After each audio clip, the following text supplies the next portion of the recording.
Alhamdulillah. Dans la vie, il y a un jour avec, ou il y a des jours avec et des jours sans. Yawmun laka wa yawmun alayk. On peut rencontrer des réussites et on peut rencontrer des difficultés, des épreuves, des jours de joie, des jours de délivrance, et ainsi va la vie. Mais ce qui nous importe particulièrement, et on en parle assez souvent, mais le rappel profite aux croyants et aux croyantes, ici c'est de savoir comment réagir, comment surmonter les difficultés, les épreuves, comment faire face à ces portes qui se ferment en face de nous, et lorsqu'on a l'impression que tout est perdu, que c'est la fin. Eh bien, ici, il y a des solutions qui sont apportées, qui permettent aux croyants et aux croyantes, lorsqu'il va rencontrer, parce qu'il va rencontrer des difficultés tout au long de sa vie, comme il en a rencontré dans son passé, car tout être humain, peu importe sa croyance, sa confession, vit avec des épreuves, vit avec des difficultés, rencontre des difficultés, mais le fort, c'est celui qui arrive à surmonter ces difficultés, tout en restant serein, en restant apaisé, en restant confiant. Mais comment atteindre ce degré-là, cette sérénité face aux difficultés quand les portes se ferment autour de nous, en face de nous, lorsqu'on tourne notre tête à droite, à gauche, devant, derrière, et on voit que les portes sont fermées. Comment réussir à garder quelque part son sang-froid, cette sérénité? La sérénité, je parle ici de l'âme, le calme, l'apaisement de l'âme. Eh bien, voyageons à travers les paroles de celles et ceux qui ont compris cela, les exhortations, les leçons de celles et ceux qui ont compris cela, et avant tout, bien sûr, ici les paroles de notre Créateur, celui qui nous connaît mieux que quiconque, car c'est lui qui nous a créé, subhanahu wa ta'ala, wa huwa al-khaliq, par excellence. C'est lui le Créateur par excellence, subhanahu wa ta'ala.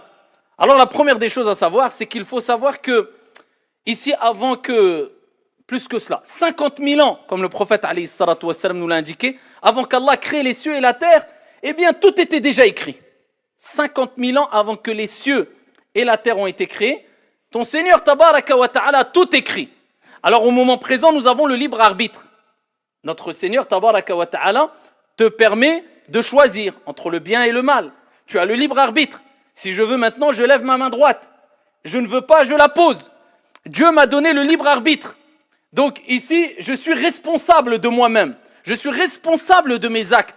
Mais ce libre arbitre est sous la volonté et dépend de la volonté d'Allah. Car Allah dit « وَمَا تَشَاءُونَ إِلَّا أَنْ يَشَاءَ اللَّهُ رَبُّ الْعَالَمِينَ » Vous ne pouvez vouloir que si Allah, le Seigneur des mondes, le veut. C'est-à-dire que je peux vouloir lever ma main droite, mais je l'ai levée parce que Dieu m'a donné l'autorisation. Il a voulu que je la lève. Si Dieu voulait, eh bien, il m'aurait empêché de lever cette main droite. Mais nous avons le libre arbitre. Mais Dieu sait ce qu'on va faire. Mais au moment présent, il veut qu'on l'adore. Et ici, peut-être que demain, il y aura d'autres créatures qui l'adoreront en dehors de nous, des anges et en dehors d'eux. Mais aujourd'hui, il veut que ce soit les êtres humains, parmi ces créatures, qui l'adorent. Et aujourd'hui, on a le libre arbitre qui nous permet de faire les choses, d'agir, d'œuvrer, de faire le bien. Donc, il faut savoir que Allah subhanahu wa ta'ala a tout écrit. Et quand la personne se met ça dans la tête, il ne s'encombre pas de ce stress, de ces pensées qui le perturbent. Mais qu'est-ce qui va se passer demain? Qu'est-ce qu'il va m'arriver? Est-ce que je vais avoir ma subsistance? J'ai une difficulté. Qu'est-ce qu'il va advenir de moi? Mais où je vais aller? Comment vais-je m'en sortir? Ya Abdallah, calme-toi. Allah tabaraka wa ta'ala a tout écrit. Tout est destiné. Stress, ne stresse pas. Pleure, ne pleure pas. Lamente-toi, te lamente pas. Plains-toi, te plains pas. Cours, ne cours pas. Fais ce que tu veux. Tout est écrit. Donc, est-ce que tu penses que tu vas forcer les choses à tel point que ce qui a été écrit, eh bien, ne sera plus écrit? Non, ça fait partie du destin. Ça t'est destiné. Donc, reste serein. Agis de manière sereine et dis-toi de toute manière, je dois agir, pas rester les bras croisés, mais de toute manière, tout est écrit. Ce qui va se passer est déjà écrit, mais au moment présent, je dois agir de manière sereine et posée et intelligente, en faisant et en prenant les meilleures des décisions possibles. Et à ce moment-là, tu goûteras un certain apaisement en te disant de toute manière, je dois voyager ou pas, je me casse la tête, je fais les causes. Si je dois voyager, c'était écrit. Si je ne dois pas voyager, c'était écrit. Moi, ce qui m'est demandé, c'est de faire les causes. Au moment présent, au moment T. Ni plus ni moins. Ce qui se passera demain, hier est passé. Demain, peut-être ne se produira pas. n'existera pas pour toi peut-être. Peut-être tu mourras aujourd'hui. Aujourd'hui, écris ton histoire, agis. Voilà comment réagit le musulman. Hier, c'est passé. J'ai des remords, Hier, c'est passé. Comme on dit ici dans cette fameuse parole, les fêtes mettent. Ce qui est passé est mort.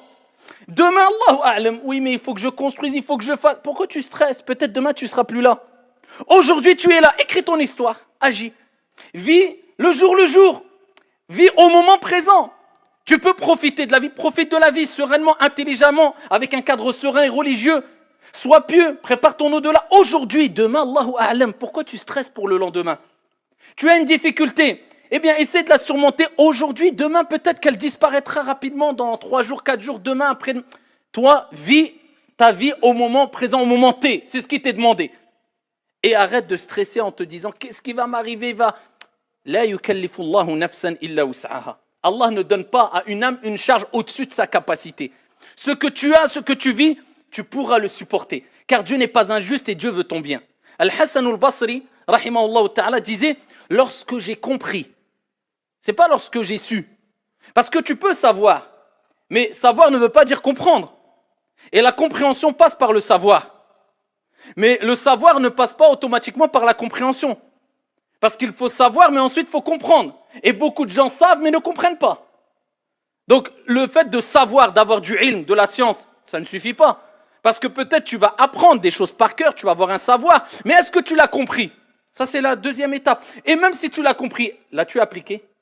Al-Hassan al-Basri disait, lorsque j'ai compris, parce que Al-Hassan al-Basri avait compris, et on va le voir, la preuve qu'il avait compris, il l'a mis en application. Lorsque j'ai compris, pas su simplement, parce que quelquefois on lit des versets, Dieu est celui qui accorde sa subsistance, Dieu est celui qui délivre des problèmes. Là tu sais, mais est-ce que tu l'as compris? Comment réagis-tu lors des problèmes? Quand tu demandes ta subsistance, comment réagis-tu? Là on pourra savoir si tu as su ou tu as compris vraiment. Et si tu as compris, tu vas vivre avec le verset coranique, avec les recommandations prophétiques, avec ce que Dieu t'a dit et son messager, alayhi salatu wassalam. Tu vas mettre en application cette spiritualité, cette croyance, cette certitude, la conviction que Dieu, c'est lui qui accorde, c'est lui qui ouvre les portes, c'est lui qui délivre, c'est lui qui, ton Seigneur, tabaraka wa ta'ala. Il dit, lorsque j'ai compris que c'est Allah, mon Seigneur, qui accorde la subsistance, à ce moment-là, mon cœur s'est apaisé. Allah. Donc il t'est demandé de faire les causes. Les membres font les causes. D'accord? Et le cœur place sa confiance en Allah subhanahu wa ta'ala. Donc toi, ce qui t'est demandé, c'est de savoir que la subsistance vient de Dieu et qu'il t'est demandé de faire les causes et ne pas forcer les choses. Stop. Ne te tracasse pas. Fais les causes, bien sûr, tu dois agir. Mais de là, te tracasse. Non, stop. Dieu t'a dit, fais les causes et ta subsistance vient de Dieu. Tu l'auras. Même si tu es, comme on dit, terfsma ou je sais pas quoi, ce qui t'est écrit et tu l'auras. Ni plus, ni moins. Je répète, ça ne veut pas dire on reste les bras croisés, car le prophète a dit aux compagnons, quand le prophète a parlé du destin, il dit non, œuvrez, et vous serez interrogés sur ce que vous avez fait. Toi, œuvre, mais tranquillement. D'accord? De manière sereine, de manière apaisée. Et sache une chose, que notre Seigneur tabaraka wa ta'ala nous rappelle que on peut se tromper.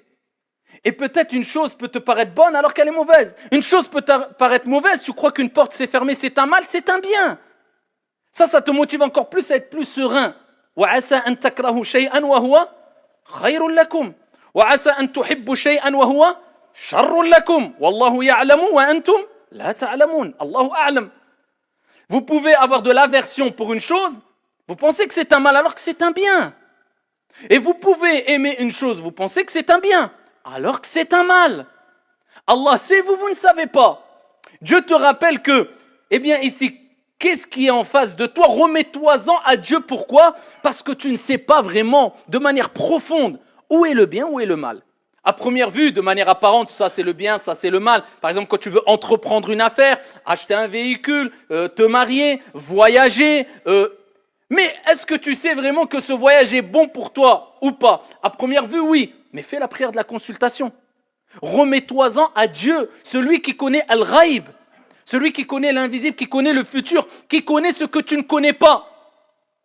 Et qui sait ce que tu ne sais pas. Et il sait ce qu'il y a en toi. Et avant même que tu parles, il sait ce que tu allais dire. Et il sait ce que tu caches. Et il sait même ce que tu aurais dit si tu l'avais dit, même si tu ne l'as pas dit. Subhanahu wa ta'ala. Et c'est pour cela qu'il est important de vivre avec ça. Le fait de se dire de toute manière, khayr, insha'Allah. Il y a un bien, insha'Allah. On ne sait pas où est le bien. Surtout que, quand une porte se ferme en face de nous, ne te dis pas que c'est un mal absolu, ou même si c'est une épreuve pour toi, c'est une difficulté. Rappelle-toi de la parole de Ibn al-Qayyim rahmatullahi alayhi lorsqu'il dit Ma aghlaqa Allahu ala abdin baban bi hikmatihi illa fataha lahu babayni bi rahmatihi subhanahu wa ta'ala. Allah Jalla wa ala ne ferme pas une porte à un de ses serviteurs par sagesse. Parce qu'Allah, c'est lui, Al-Hakim. C'est-à-dire, c'est celui qui sait ce qu'il te faut, qui te convient le mieux, au moment qu'il faut, de la manière qu'il faut. Toi, tu ne sais pas, tu es limité. Non, tu persistes, ça c'est un bien, je veux absolument ça. Non, peut-être qu'Allah Jalla wa ala sait qu'il y a un mal pour toi et que tu mérites qu'il t'évite ce mal-là.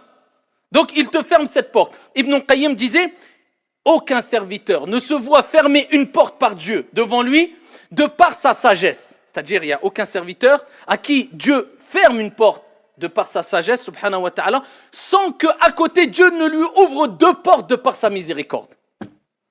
Allah te ferme une porte, c'est par sagesse. Il sait que ce n'était pas bon pour toi sûrement. Mais à côté, si tu patientes et tu t'en remets en Dieu, à Dieu, et alhamdoulilah, tu es apaisé quant au destin de Dieu, eh bien sache qu'Allah t'ouvrira Inch'Allah, deux si ce n'est plus, porte de par sa miséricorde, car sa miséricorde dépasse sa colère, subhanahu wa ta'ala. Allah tabaraka wa ta'ala, son indulgence, sa miséricorde est vaste.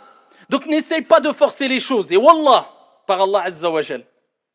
Wallah, si Allah a dévoilé ce qui nous a évité de par sa sagesse, lorsqu'on veut forcer les choses, de par notre ignorance, wallahi, nos larmes auraient inondé le sol, par amour pour lui, subhanahu wa ta'ala. Mais quelquefois, on force les choses. Et Allah, Jalla wa ala, eh bien, de par sa miséricorde, même s'il veut que tu insistes, eh bien, il te ferme les portes. Toi, tu ne sais pas. Et peut-être même, tu feras partie des gens qui se plaindront en disant, pourquoi Dieu ne me donne pas? Imaginez-vous, et Allah garde ça pour lui, alors qu'Allah, Jalla wa ala, eh bien, ne veut pas te le donner parce qu'il sait que c'est un mal. Et si Allah te dévoilait cela, tu aurais tellement honte de ton ignorance, que je suis sûr que nous toutes et tous, on pleurerait et on verserait des larmes jusqu'à inonder le sol par amour pour Allah Azza wa Jalla en lui demandant pardon, Ya Rab, c'est toi Al-Alim, c'est toi Al-Hakim, et nous sommes des ignorants face à ta grande, ici, science et sagesse, Ya Allah. Et c'est pour cela qu'il est important de toujours, ici, garder son calme. Alhamdulillahi ala kulli hal. Réagir comme ça, quoi qu'il arrive. Alhamdulillah dans toutes les situations. Qadar Allah wa ma sha'a fa'al. C'est ce qu'Allah a destiné. Et ce qu'Allah Jalla wa ala veut, eh bien il le fait. Alhamdulillah. Louez Allah, remerciez Allah Azza wa Jal. Et peut-être que 10 ans après, tu te rendras compte qu'en fin de compte, c'était un mal. Et qu'Allah Azza wa Jal t'a apporté un grand bien. Et quand tu remets la cassette en arrière, tu te dis, Ya Rab, combien de fois je me suis plaint. Même peut-être certains, c'est pas à Allah, d'Allah Azza wa Jal, alors que Dieu, pendant des années, a patienté avec moi, car celui qui patiente le plus, comme le prophète alayhi salatu wa salam a dit, c'est Allah subhanahu wa ta'ala. Alors que Dieu a patienté pour m'accorder ce bienfait, m'éviter un grand mal. Sois apaisé, sois serein, peu importe ce qu'il arrive. Reste toujours de manière sereine à cheminer vers ton Seigneur tabaraka wa ta'ala en étant satisfait. Et n'oublie pas que très peu sont ces gens-là. C'est pour ça qu'Allah dit dans le Coran, وَقَلِيلٌ مِّنْ عِبَادِيَ الشَّكُورِ.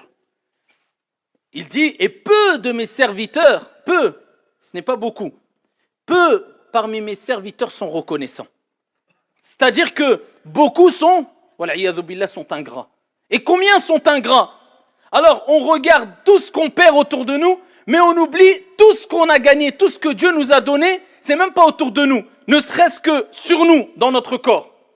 Si aujourd'hui Allah Azza wa Jal t'ôtait la vue, et ensuite on te disait que il faudrait donner toutes tes richesses pour retrouver la vue, wallahi tu donnerais toutes tes richesses, et plus encore si tu pouvais.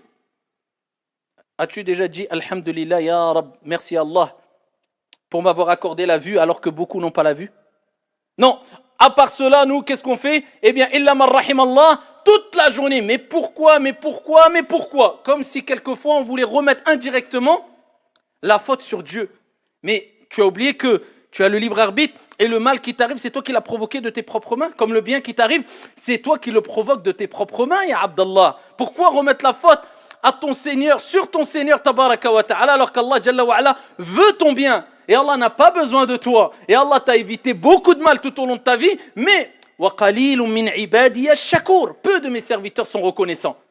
Et pour vivre avec cet apaisement, il est important de méditer quant au fait que, face à la difficulté, il y a une leçon divine. Quand tu as une épreuve, quand tu as une difficulté, Allah t'envoie une leçon.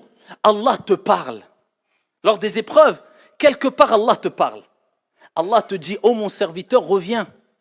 C'est pour ça qu'Allah Jalla wa ala dit dans le Coran, bien sûr, ibtida'an, il parle et il s'adresse aux hypocrites à l'époque du prophète sallallahu alayhi wa sallam, mais il y a une ibra dans ce verset coranique de manière générale parce que on voit la finalité ici et il dit, ne voit-il pas qu'on les éprouve 1 à 2 fois chaque année dans Surat At-Tawbah.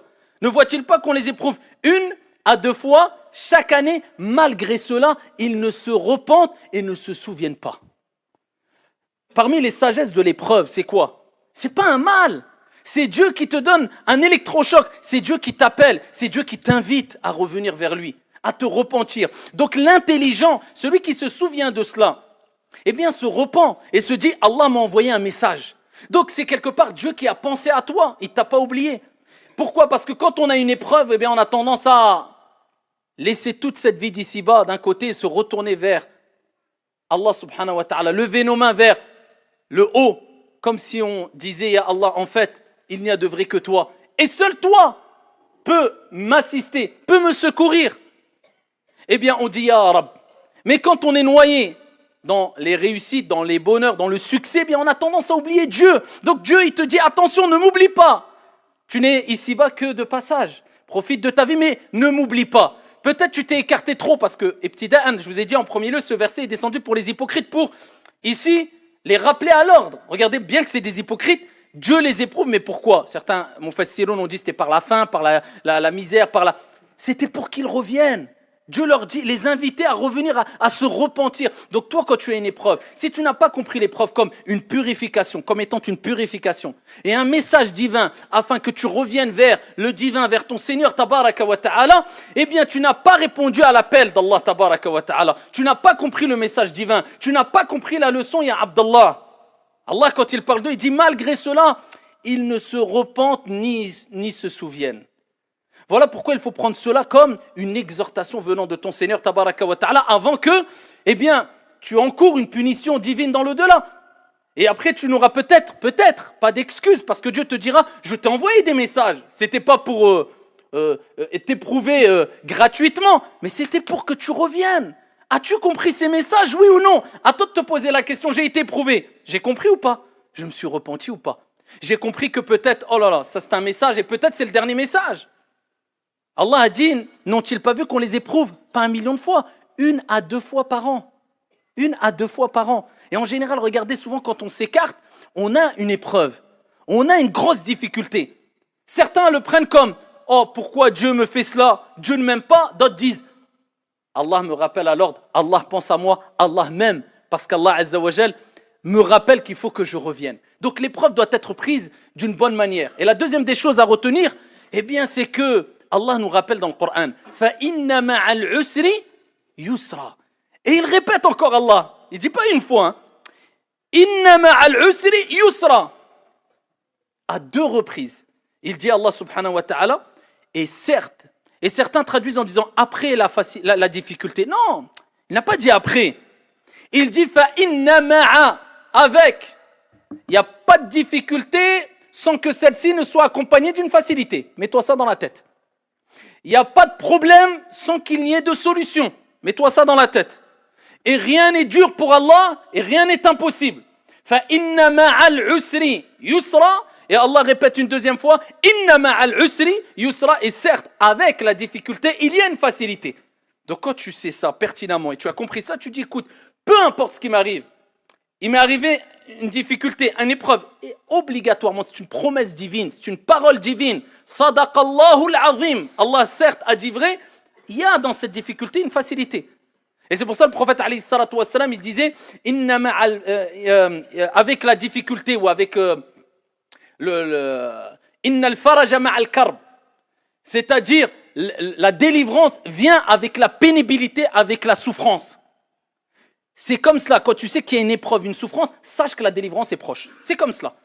Et Ibn Mas'ud, quand il a expliqué, il a parlé, il a commenté ce verset coranique, il disait, Ibn Mas'ud radiyallahu anhu arda, la difficulté ne rentre pas dans un trou sans que la facilité ne le rejoigne dans le trou afin de sortir cette difficulté de ce trou.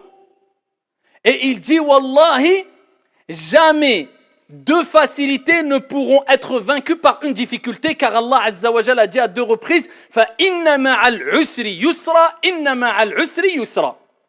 Certes, avec la difficulté, il y a la facilité. Avec la difficulté, il y a la facilité. Et plus tu comprends cela et patiente et endure, et plus le résultat sera de taille. Et on voit ici, pour terminer, Youssouf alayhi salam, qui lui a été par sa famille. C'est pas par des amis. Déjà des amis, ça fait mal. Non, par sa famille. Regardez la taille de l'épreuve.